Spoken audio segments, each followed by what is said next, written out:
জেলার চিঠি পূর্ব বর্ধমান থেকে পাঠিয়েছেন আমাদের সংবাদদাতা তনুশ্রী বন্দ্যোপাধ্যায়। জাতীয় পতাকা উন্মোচন, জাতীয় সঙ্গীত পরিবেশনা, কুচকাওয়াজ, দেশাত্মবোধক সাংস্কৃতিক অনুষ্ঠানের মধ্য দিয়ে ভারতের ৭৭তম সাধারণতন্ত্র দিবস যথাযথ মর্যাদায় উদযাপিত হল জেলার বিভিন্ন জায়গায়। জেলা প্রশাসনের উদ্যোগে মূল অনুষ্ঠানটি হয় বর্ধমান পুলিশ লাইন মাঠে। সেখানে জাতীয় পতাকা উন্মোচন করেন জেলাশাসক আয়েশা রানী এ। উপস্থিত ছিলেন জেলা পুলিশ সুপার সহ প্রশাসনের অন্যান্য আধিকারিকবৃন্দ। মার্চ পাস্টের শুরুতে হুড খোলা জিপে মাঠ পরিক্রমা করেন জেলা শাসক এবং পুলিশ সুপার।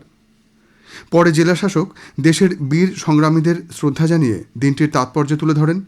তিনি তার ভাষণে জেলার সার্বিক উন্নয়নে বিভিন্ন প্রকল্পের বাস্তবায়নের প্রচেষ্টা এবং সাফল্যের কথা তুলে ধরেন। উন্নয়নমূলক কাজে সকলকে অংশ নেওয়ার তিনি আহ্বান জানান।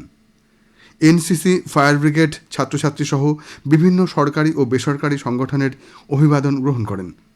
প্রদর্শিত হয় সংশ্লিষ্ট ট্যাবলো, পরিবেশিত হয় দেশাত্মবোধক সাংস্কৃতিক অনুষ্ঠান। জেলার সব শিক্ষা প্রতিষ্ঠানে দিনটি যথাযথ মর্যাদায় উদযাপিত হয়। কালনা, কাটোয়া, মেমারি, জামালপুর সহ জেলার সব জায়গাতেই নানা অনুষ্ঠানের মধ্য দিয়ে সরকারি এবং বেসরকারি ব্যবস্থাপনায় দিনটি যথাযথ মর্যাদায় পালন করা হয়। জেলা জুড়ে নানান অনুষ্ঠানের মধ্য দিয়ে যথাযথ মর্যাদায় পালিত হল নেতাজি সুভাষচন্দ্র বসুর ১২৯তম জন্মজয়ন্তী। বর্ধমানের কোর্ট কম্পাউন্ডে নেতাজির মূর্তিতে মাল্যদান করে শ্রদ্ধা জানান জেলাশাসক আয়েশা রানী এ।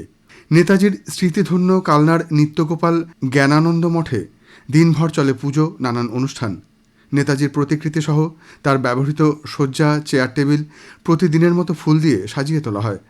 আয়োজন করা হয় ছোটদের বসে আঁকো প্রতিযোগিতা সহ সাংস্কৃতিক অনুষ্ঠানের। উপস্থিত ছিলেন রাজ্যের মন্ত্রী স্বপন দেবনাথ সহ অন্যান্য বিশিষ্টজনেরা। নেতাজির জন্মদিন উপলক্ষে বর্ধমানের একটি মিষ্টান্ন প্রতিষ্ঠান বিনামূল্যে দরবেশ লাড্ডু বিলি করে। নেতাজি একসময়ে এই দোকানে এসেছিলেন। সারা দেশের সঙ্গে জাতীয় ভোটার দিবস পালিত হল পূর্ব বর্ধমান জেলায়। নাগরিকদের, বিশেষত নতুন ভোটারদের ভোটদানে উৎসাহিত করতে কেন্দ্রীয় সরকারের যুব ও ক্রীড়া মন্ত্রকের অধীন মাই ভারতের উদ্যোগে এবং স্বেচ্ছাসেবী সংস্থা স্টার্ট আপ ফাউন্ডেশনের সহযোগিতায় বর্ধমানে আয়োজন করা হয় পদযাত্রার। স্টেশন থেকে শুরু হয়ে জিটি রোড ধরে এই পদযাত্রা শেষ হয় বর্ধমান কোর্ট কম্পাউন্ডে। পদযাত্রার উদ্বোধন করেন এভারেস্ট জয়ী পর্বতারোহী সৌমেন সরকার। পদযাত্রায় জেলার বিভিন্ন জায়গা থেকে যুবক যুবতী এবং স্কুল পড়ুয়ারা অংশ নেন। পদ্মশ্রী সম্মানের জন্য এবারে পূর্ব বর্ধমান থেকে 2 জন মনোনীত হয়েছেন। শিল্পে বিশেষ অবদানের জন্য পদ্মশ্রী সম্মান পাচ্ছেন কালনা পুরসভার 7 নম্বর ওয়ার্ডের বাড়ুইপাড়ার বাসিন্দা তাঁতশিল্পী জ্যোতিষ দেবনাথ। কালনা ব্লকের নোয়ারা গ্রামের বাসিন্দা রবিলাল টুডু সাঁওতালি সাহিত্যে বিশেষ অবদানের জন্য পদ্মশ্রী সম্মানের জন্য মনোনীত হয়েছেন। সাধারণতন্ত্র দিবসের প্রাক্কালে পুরস্কার প্রাপকদের তালিকা প্রকাশিত হতেই খুশির হাওয়া জেলায়। স্কুল, কলেজ, বিশ্ববিদ্যালয় সহ বিভিন্ন জায়গায় উৎসাহ উদ্দীপনার সঙ্গে আয়োজন করা হয় বাগদেবীর আরাধনার। শিক্ষা প্রতিষ্ঠান ছাড়াও বিভিন্ন ক্লাব এবং অনেক বাড়িতেও সরস্বতী পুজোর আয়োজন করা হয়। কালনায় সরস্বতী পুজো এখানকার সেরা উৎসব।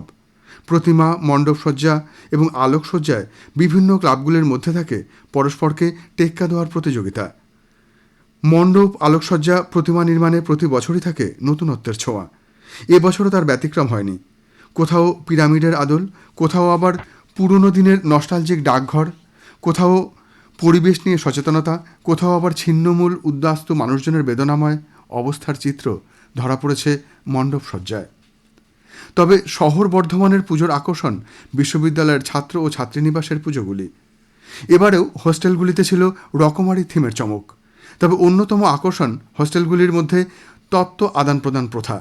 সরস্বতী পুজোর পরের দিন সকালে ফল, মিষ্টিসহ নানান উপাচারে ডালা সাজিয়ে বাদ্যসহ ছাত্রীরা যায় ছাত্রদের হস্টেলে এবং অনুরূপভাবে ছাত্ররা আসে ছাত্রীদের হস্টেলে। রাজার আমল থেকেই এই প্রথা চলে আসছে।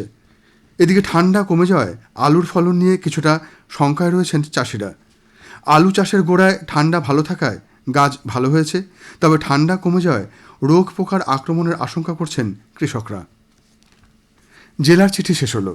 পূর্ব বর্ধমান থেকে পাঠিয়েছেন আমাদের সংবাদদাতা তনুশ্রী বন্দ্যোপাধ্যায়।